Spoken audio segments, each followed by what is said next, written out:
Good morning and welcome to all of you. And welcome to those of you who are joining us for the first time or are returning. My name is Carol Siebert and I am one of the members of the worship services team.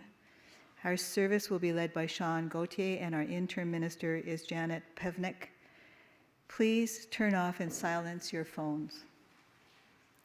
We gather to worship, our hearts alive with hope that are here we will be truly seen, that here we will be welcomed into the garden of this community, where the simple and the elegant, the fluted and the frilled, the shy and the dynamic complement one another and are treasured. May we know that each one of us contributes in their own unique way to the beauty of the whole. Come, let us worship all together, all genders, all sexualities, politics, clappers and non-clappers, progressive or conservative. May we root ourselves in the values of this faith: compassion, courage, transcendence, justice, and transformation. Land acknowledgement. We acknowledge that we live on the unceded lands and territories of the Musqueam, Squamish, and Tsleil-Waututh peoples. I invite you to go out into nature and to experience those who honored and cared for it, to discover and or rediscover your love for it, and then fight for what you love.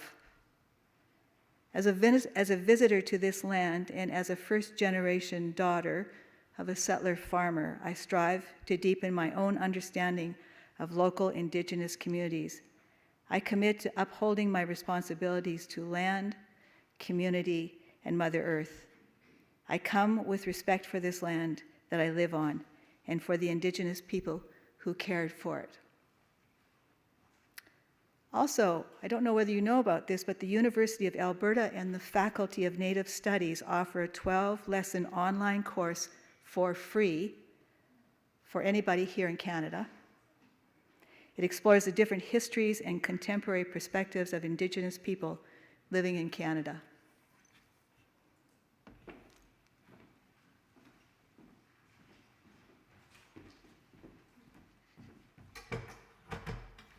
Morning, folks. My name is Ellie. I'm honored to be a member of your Board of Trustees and, as of last week, your treasurer.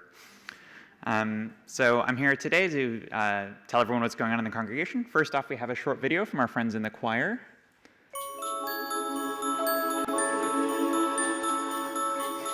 In just 7 days and 3 hours, the sanctuary will be warm, welcoming, and full of festive cheer. The annual Chalice Choir Advent concert takes place next Sunday at 2:30 p.m. and the countdown is on. This year's program is varied and beautiful, featuring professional musicians on harp, guitar, marimba with some Spanish-inspired pieces and classic festive favorites. Hope you'll join us. Don't forget to get your tickets. There you go. So that's coming up. I will be there. Hopefully I'll see all of the rest of you there. Okay, so a few announcements from me on behalf of the board. The first is we have our Question of the Month program ongoing. This month's question is, what is the boldest thing we could do in the next year to ensure the vitality of our congregation 3 years from now? We've already gotten some really interesting and kind of spicy ideas from all of you, so we want to keep hearing your perspectives. If you haven't spoken up yet, please do. After that, there are several events happening after service today. I'm not going to announce all of them right now, but there is one you should know about definitely, which is that the Healthy Relations team will be holding a rupture and repair workshop in the sanctuary at 12:30. Oh, it's in the fireside. Okay, sorry. It's in the fireside at 12:30. So you'll have time to grab some coffee and go to that. After today's service, you may be interested in the topic. Philip Hewitt's memoir is for sale. This is the last week you can pick one up. Those are for sale at a table over in the Hewitt Center. It's a fantastic book about his life and childhood. And now let us widen our welcome by greeting all of our neighbors and listen for the opening notes of hymn 168 to bring us back. Thank you.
We come here on a Sunday morning from around the city and online from across the country. We come here having rushed out the door or having had a leisurely Sunday morning, wishing for just a bit more sleep or feeling fully rested. We arrive with lingering thoughts of last night or perhaps distracted by what today holds. We come from lives of chaos and lives of calm where, regardless of our home situation, the world outside offers both beauty and challenge. We come to this moment with different beliefs and different dreams, but united in the faith that being here matters. Each of us carrying a hope that our time together will offer inspiration or insight or solace, and holding the knowledge that each person here, at least for this morning, chooses this community as worthy of our time and presence. And so, as diverse people held within the circle of loving community, let's enter into the sacred time together. And I am delighted to invite up a new member, Karin Babel, to light our chalice.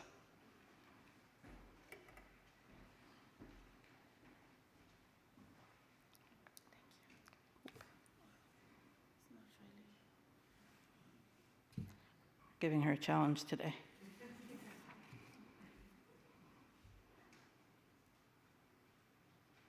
Oh, You know what? it's not a good omen. It's not to do with you, it's to do with the candle.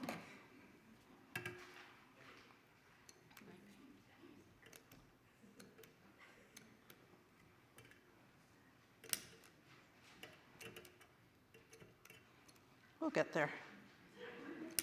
Oh dear. Got it? Now.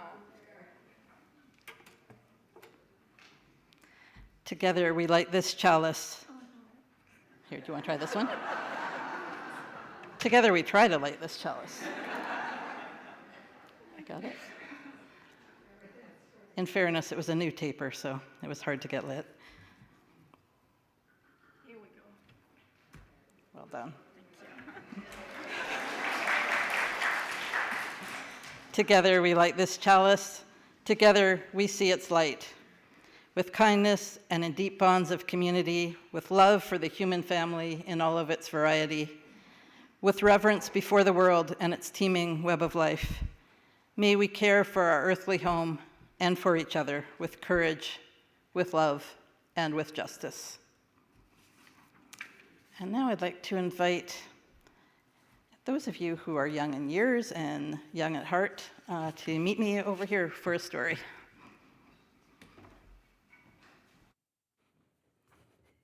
Lots of young at heart today. I just like stories. All right. Oh, I appreciate that. So this is called, am I on here? Don't think this mic is on. Hello. Oh, is it on? Ooh, it's definitely on now. Okay, the story is called On's Anger.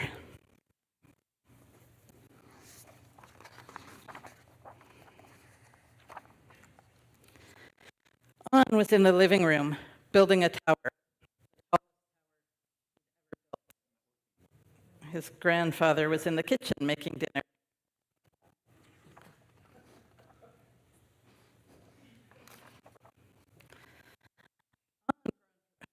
They're called out. I seem to be having tech problems today. And On grandfather called out, "Dinner is ready." On added a yellow block and smiled. The tower was almost as tall as he was. "Now the red one," On whispered, placing a red block on the very top.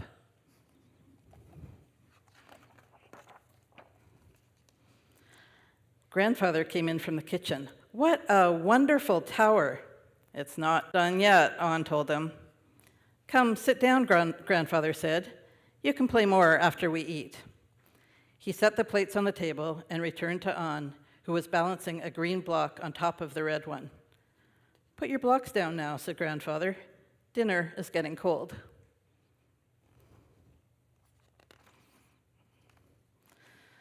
On wanted to keep playing. He opened his mouth to speak, but his bottom lip quivered, and the words wouldn't come. On's eyes filled with tears, and he started to cry. Grandfather tried to put his arm around On, but On pushed him away, knocking the tower over and sending the blocks flying. "Go away! I hate you!" On shouted. "You're upset," said Grandfather. "Please go to your room and sit with your anger. I'll come in when you're calm and able to talk."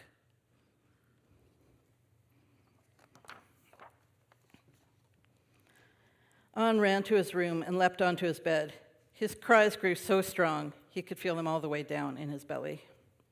"How do I sit with my anger?" he wondered. "I'm so angry, angry, angry."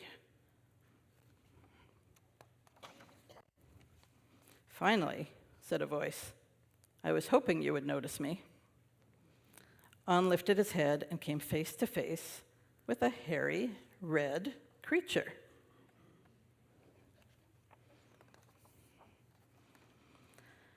"Who are you?" asked On, "and how did you get into my room?" "I'm your anger," said the creature. "You brought me here."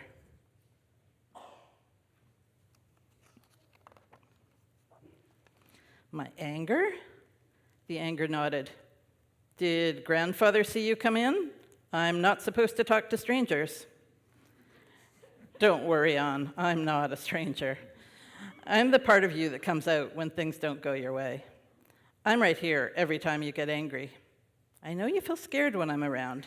I can make you cry and want to hit things. I can even make you say mean things to people you love." On's anger started to turn the knob of the bedroom door. "Come on," he said. "I'll show you." On was tempted, but Grandfather had said to stay in the room. "Wait," On called. "Maybe we can do something in here." On's anger turned and extended his hairy hand. "I know just the thing," he said.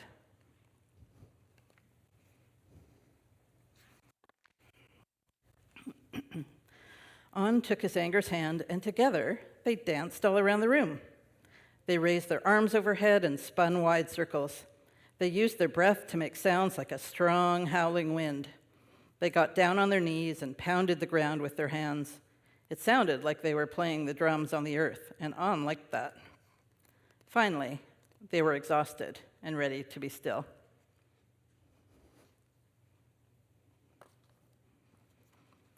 On and his anger sat together silently.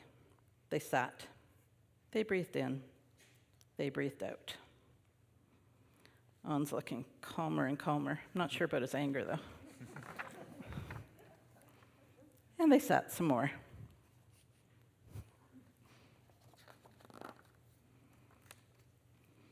"I don't like to say mean things to people," said On, "but sometimes I can't help it."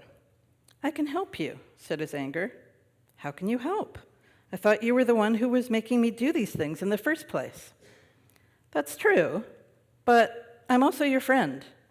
Whenever you feel angry, you should come sit with me. After we spend some time together, you might feel better." "Spending time with you is kind of fun," On said. "Do you want to stay for dinner?" "I think I'll be gone before dinner," said his anger. "Are you sure?" asked On. "We're having ice cream for dessert." On's anger smiled, and On smiled back. On was tired. He took a deep breath and let out a little sigh, and when he did, his anger became smaller. On and his anger continued to breathe together.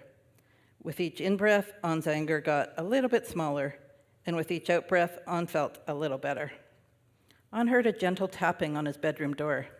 It was Grandfather.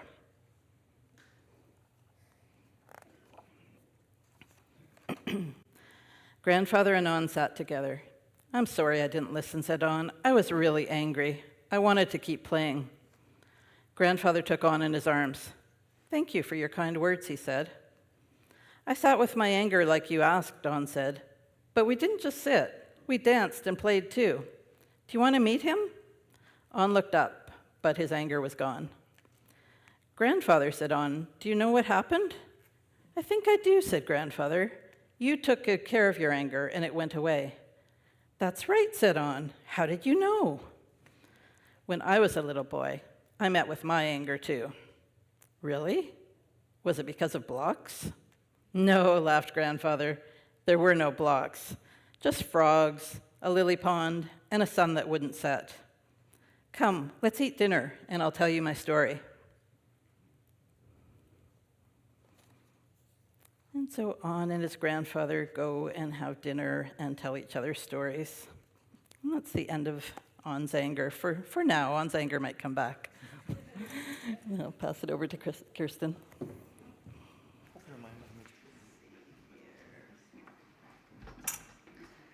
Whenever we have sunny days, I always wonder how many kids are going to come to church.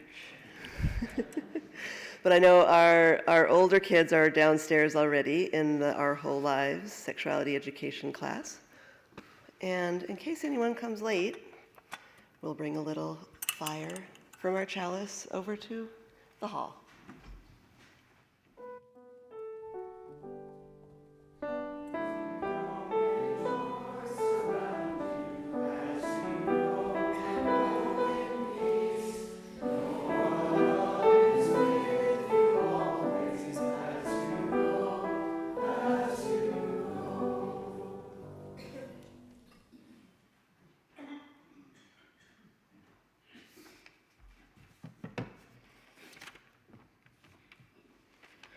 Good morning. My name is Nancy, and I'll be reading today's candle requests, and Jenny will be lighting the candles. We take time in every service to share our celebrations, our sorrows, our joys, and our concerns by lighting candles together. Some of you have made requests through the YouTube chat, through our website, or here in our sanctuary in our book of celebrations and concerns. As each candle is lit, please take a moment to hold each request in your heart and join us at the end by saying, "We light these candles together." We light our first candle for the peace of the world and the well-being of all. As a community of compassion and care, we continue holding in our hearts refugees and immigrants anywhere who are denied justice.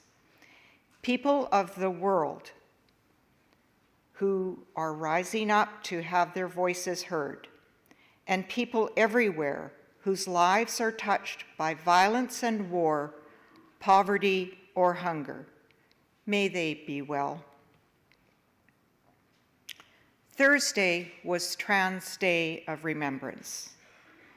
Ellie has requested a candle to the memory of all our trans siblings who are no longer with us. May we build a kinder world in their honor. Griffin Tadaccini would like a candle of joy lit for their sister who secured a full-time design position with a company that they love.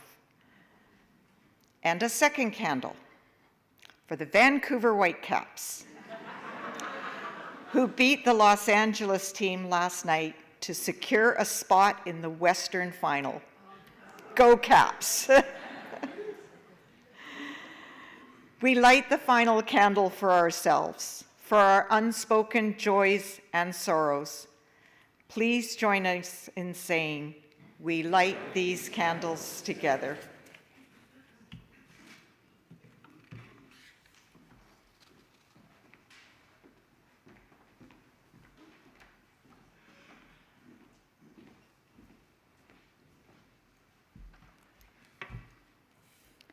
We come to a place in our service which is devoted to reflection and or meditation. For the next few minutes, settle into your chair and open your mind and hearts in order to listen with curiosity to our inner self in a place of light. The chalice choir will be your signal to begin to close your time of reflection. I become more and more certain as years go by that wherever friendship is destroyed, or homes are broken, or precious ties are severed, there is a failure in imagination. Someone is too intent on justifying himself or herself, never venturing out to imagine the way things seem to the other person, to be curious. Imagination is shut off and sympathy dies.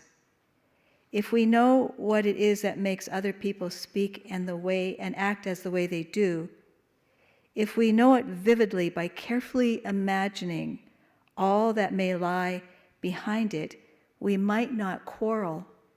We might understand. And often, we could heal wounds. This was written by Paul Davis.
Before I offer you my sermon, I want to lift up a reading by Janet Bowering, who was a Unitarian Universalist minister.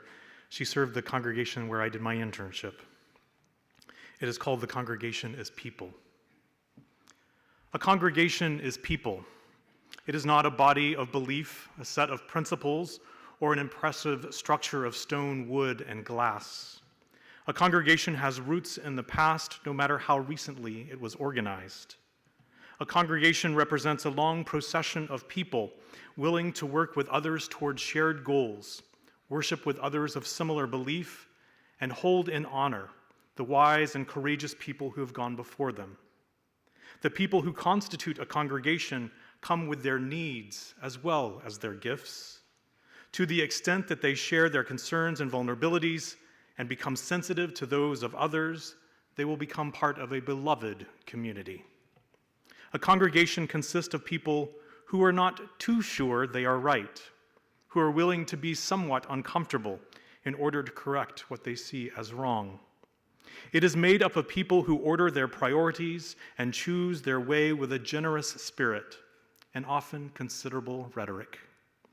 In a congregation, there are those who are practical about institutional needs as well as the needs of the human family. There are people who understand our interdependent web of existence, those who can share the poetry they find in the stars, and those who can circulate a petition to save the wetlands. There are those who can speak out against nuclear weapons, and those who can remember that the roof needs mending. Congregations need people who can help feed the hungry of the world, and people who can help feed the hunger deep within the souls of those gathered. A congregation is composed of people who continue in the long procession, knowing that others will follow, others for whom they must make a better world, to whom they owe a heritage of carefully examined discoveries and challenging possibilities. A congregation is made up of people eager to be part of that procession, yet fiercely aware of their individual identities within it and alert to the fragility of that relationship. A congregation is a granite base and a silken web, a crystal ball and a cup of fire.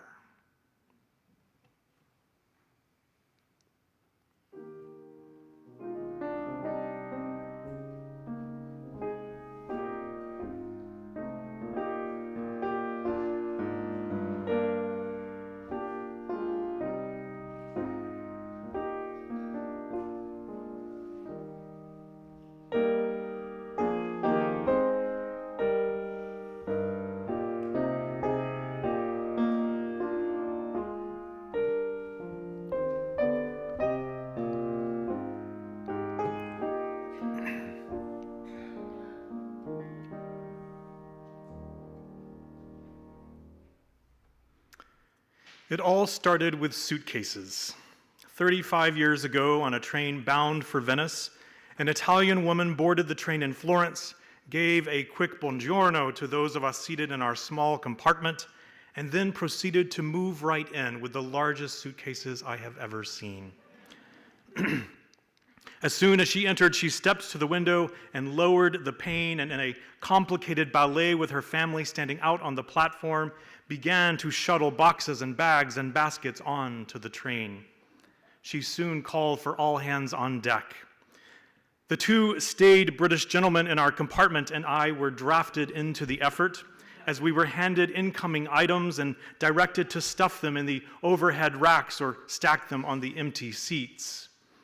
Now, we had not asked for any of this. So as the compartment filled, our indignation grew. In true British style, the protest began subtly with one of my seatmates questioning quietly, "Signora, The woman brushed off the inquiry about where all of this was headed and just kept hauling the goods in through the window. But when my older traveling companions were asked to raise their feet and to use the most recently arrived box as a footstool, they had had enough and said as much, loudly and in English. The language barrier did nothing to diminish the upset felt on all sides. In short order, the woman in the whirlwind of heated Italian insisted that we learn to make do. At least I think that's what she said. Now, I didn't speak Italian, nor did the Brits, but the volume and the speed with which the woman spoke seemed to get the force of her argument across. She was angry, the Brits were furious, and I was profoundly uncomfortable. The tension in the compartment was almost unbearable for me. Yet as we pulled out of the station, there the four of us sat fuming, packed in tight with what seemed all of this woman's worldly possessions. As best I could tell, the British gentlemen were hoping and praying the train conductor would soon arrive to sort all of this out, perhaps requiring her to haul her stuff off into an entire different car of the train, or maybe even throwing a good portion overboard so we could lighten our load. But before any of that could happen, before our journey was really even underway, the woman fished out a tablecloth, and putting two big boxes together, she set a table and then proceeded to pull from her many bags all the makings of a great feast. Bread and cheeses, artichokes and olives, wine and bubbly water were all stacked onto the makeshift table. And we ate. And soon all was forgiven. At least between the Italian and the Brits. But I was still a wreck. I was still feeling deeply scarred by the whole ordeal and not quite as ready as everyone else to move on to breaking bread. That day on the train, I learned an enduring lesson about how there are many different ways to contend with conflict. And I learned in a way I had never understood before that our backgrounds significantly shape how we manage discord and disagreements. Full-throated voices and vigorous gesturing were not part of my repertoire when it came to dealing with conflict. Growing up, my white Anglo-Saxon Protestant family taught me, at least by example, that conflict is best handled in hushed tones and behind closed doors. I am happy to say that in the 35 years since that trek on the train, I've learned to approach conflict in much healthier ways, and sometimes I've even come to embrace it, which is a very good thing given my line of work, as congregations can very often be hotbeds of controversy and conflict. This hard fact of religious life is almost always a surprise and a painful one at that to the uninitiated, especially since most of us arrive in spiritual community seeking solace and sustenance rather than to pick a fight. But community, of course, involves people, and so there's the rub. Any real relationship that endures over time will almost certainly encounter conflict along the way. And while we might hope that a spiritual community, and of course our congregation in particular, would be exempt, it does not work that way. Community comes with conflict. Jack Kornfield, the marvelous Buddhist teacher, writes in his book, After the Ecstasy, the Laundry, that a few ancient accounts of spiritual community speak of harmony, but more frequently, the ancient texts are filled with accounts of problems. Hasidic tales recount many conflicts among community members and between teachers and students. The early Christian stories tell of conflicts and struggles in the community, and the epistles of Paul are filled with advice on resolving these difficulties. And the Buddhist scriptures spell out hundreds of tales of the conflicts, misdeeds, and difficulties that arose among the monks and nuns, even while the Buddha was still alive. Reading Kornfield's litany of the woes of religious community brought to mind Jean-Paul Sartre's notorious quip that hell is other people. And sometimes, of course, it truly is. But arguably, the hell of being without other people, at least for very long, is even worse. And so it's helpful that Kornfield goes on to remind us that striking out on our own isn't all that it's cracked up to be either. He writes, the stories of Jesus and the Buddha, of shamans and sages, may initially emphasize their solitary quest, alone in the desert or forest, seeking a holy understanding of our human dilemma. But then the stories go on. Even one who steps beyond individual self and connects with eternity is naturally drawn back into community. This is how we express the heart's realization, by bringing it to maturity with others. The community of the sacred is revered in Judaism as the minyan, the minimum number of Jews needed for a prayer service. It is the sacred communion of the Sufis, the satsang of Hinduism, and the holy Christian love wherever 2 or 3 are gathered in Jesus' name. However it may be expressed, true community is essential to spiritual life. But community is not easy. Living with others evokes all kinds of difficulties. When we get close enough to one another, he says, to offer love and support in an intimate way, our old family patterns, our fears, our needs, and our limitations show up as well. They're all right there with us, Kornfeld says, in front of our nose. We may be able to avoid conflict in our prayer and meditation, but in community, we may as well not try. Conflict will come. If we go to spiritual community in search of perfect peace, we will inevitably meet failure. But if we understand community as a place to mature our practice of steadiness, patience, and compassion, to become conscious together with others, then we will have the fertile soil of awakening. Kornfield says that eventually one of 2 things will happen. Either we will learn how to disagree with each other well, how to compromise, and how to mend even the most explosive arguments once the fire and the heat have died out, or we will separate from each other, whether by leaving physically or just emotionally, no longer sharing our hearts and minds with any depth. Now, of these 2 options, our Unitarian faith clearly calls us to practice one and not the other. So it is worth asking ourselves, both as individuals and as a congregation, just how skilled we are in dealing with conflict. When things get tough and we find ourselves in the middle of real and difficult tensions, be it here or at home, at work or at school, do we engage or avoid? Do we reach out or withdraw? Do we duck and cover, or do we stand in the fire, trusting that conflict is actually trying to teach us something?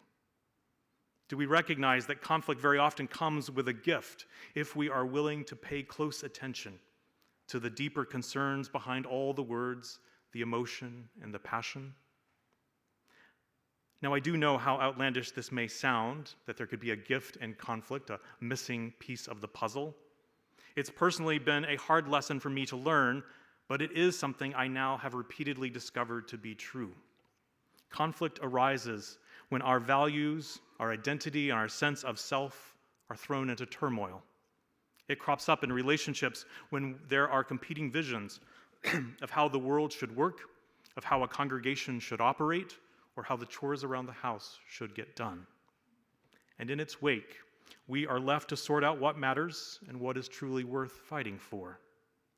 That opportunity is a gift because it is an invitation to growth and understanding.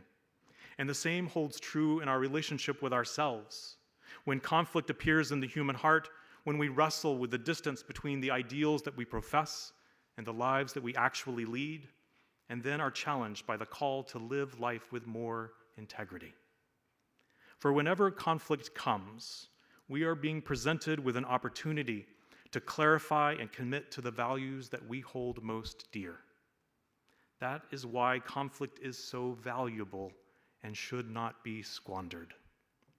Conflict need not be a dreaded negative thing, for it can be a tremendous source of creative energy in our lives and relationships. For a congregation, a lack of conflict is actually a sign of poor health. When I was in search for my first congregation 20 years ago, I sat with the search committee of a congregation who tried to convince me that their church didn't have any conflict. Really? I asked. Really? They said. I decided then and there to go in a different direction. In contrast, the search committee of this congregation was candid with me about the conflicts that have played out here in the recent and distant past. And I will tell you that on some level, it was incredibly encouraging to hear. Because I think it's important that we as individuals and as communities have some real experience under our belts with conflict. We need the practice of doing conflict well so that we can get better and healthier at it, so that we can learn to overcome our fear of it and engage with it with skill and maturity when it matters most. Now, this is probably an opportune moment to clarify that I am not seeking to embroil the congregation in bitter battles, but I am calling us to genuinely engage our differences and to learn how to sort out our disagreements with grace and generosity and good humor. Because from this can come powerful transformation and spiritual growth as we gain a deeper understanding of who we are and who we are called to be. While conflict is often framed as a question of whether we will do this or that, the ultimate question conflict presents to us is one of identity. Who are we if we decide to do this or do that? Who am I in how I decide and debate and defend my positions? As I see it, the real challenge of conflict isn't so much the question of what, but it is the question of how we are. Do I see my opponents as people of inherent worth and dignity? Is my own behavior worthy and dignified? Do I respond with compassion and acceptance even when I disagree? Am I able to honor differences, recognizing that others may well hold pieces of the truth that I cannot see? Am I mindful of the blessed web of being that binds me to those with whom I'm in conflict and calls me to seek common cause and greater understanding? These are not easy or idle questions. They are Unitarian questions, however, grounded through and through in the principles at the heart of this faith. They are questions that point to who we are and how we strive to be. For better and for worse, what we do with conflict when it comes tells the story of our lives. It is perhaps the truest measure of whether we are who we say we are. Recently, I came across a delicious cartoon of a man standing on a cloud at the pearly gates trying to weasel his way into heaven. St. Peter is reviewing the man's life history, not with a big elaborate scroll in hand, but on his handy laptop computer. Things have upgraded. In the scene, St. Peter looks peevish as he pokes at the keyboard. "You say meek," he says to the man, "but our records say passive-aggressive."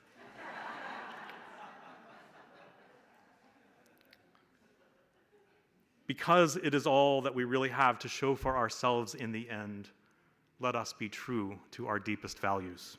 Let the principles of this faith guide us even when we disagree.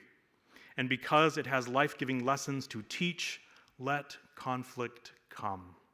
Let it inspire us to reach for and wrestle with questions that are real, that all aboard this great train we call the Vancouver Unitarians may savor the bumps as they come, and even with all of our baggage, learn to love the ride together. Amen.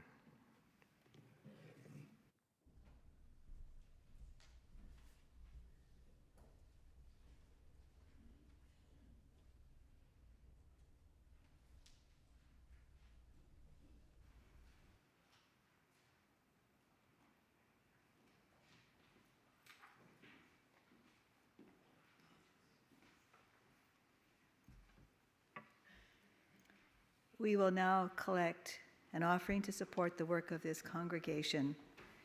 If you're able to give money, we thank you with much gratitude. There are instructions on the overhead screen and in your current bulletin on how to send the money online. Part of our offering is to support the broader community through the Outreach Opportunities Fund. The recipient is Raven Trust.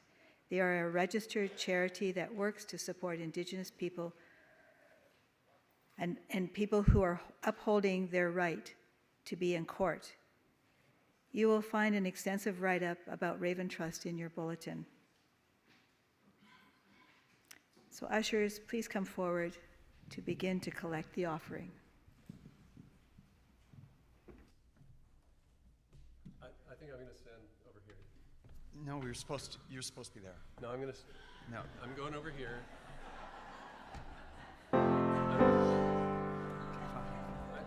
No, just stay over there.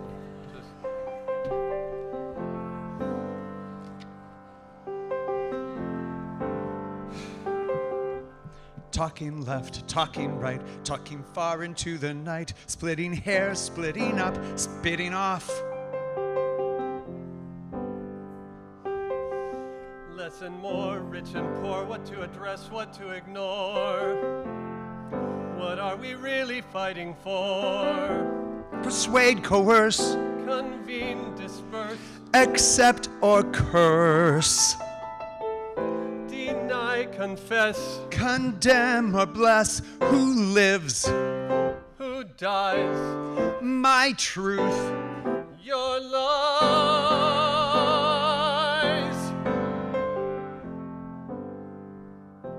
We all believe in justice. Let's talk about what that looks like. And we believe in compassion. Let's look at what that really means. We believe in the holy work of listening to every voice. Let's start there. Let's start there. Let's start there. Shut out. What's that all about? Who gives out retribution and grace? What to keep, What to spend? what to give, And what to lend? Who's my neighbor? Who's my friend? Let's start our conversation there. Instead of fighting over what we believe, it wears us down and wears us out. We have eyes to see, we have ears to hear, we have hands that long to give and receive. I see us fighting over what we believe, leaving spirits poor and lonely. I want to use my fighting spirit in a different way, instead of fighting over what we believe. I'm tired of fighting Over what we believe. Don't want no more of Fighting fighting. over what we believe. Just say no to Fighting over what we believe.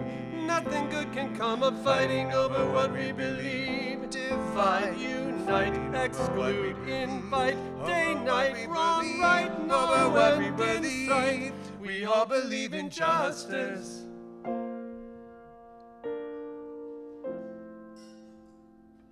Let's talk about what that looks like.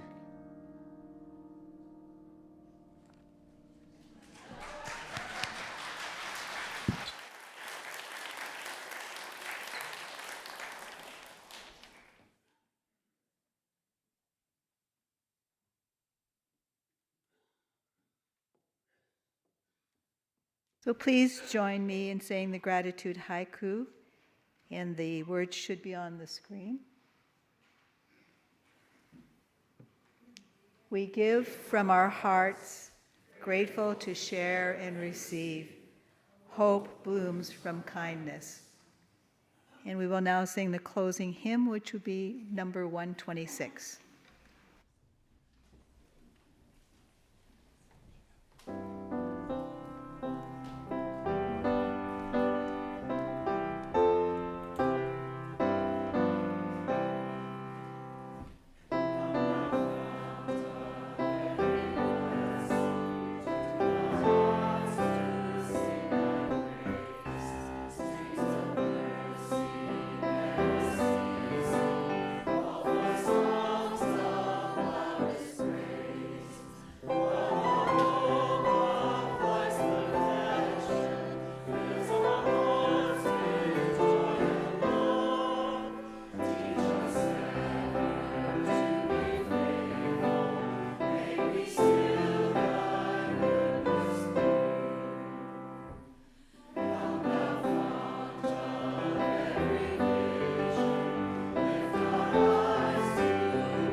In the words of the great Universalist minister Hosea Ballou, if we agree in love, there is no disagreement that can do us any injury.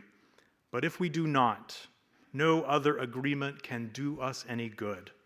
Let us endeavor then to keep the unity of the Spirit and live in the bonds of peace. So may it be. And now we extinguish our chalice, but let us carry its light out into the world as we sing.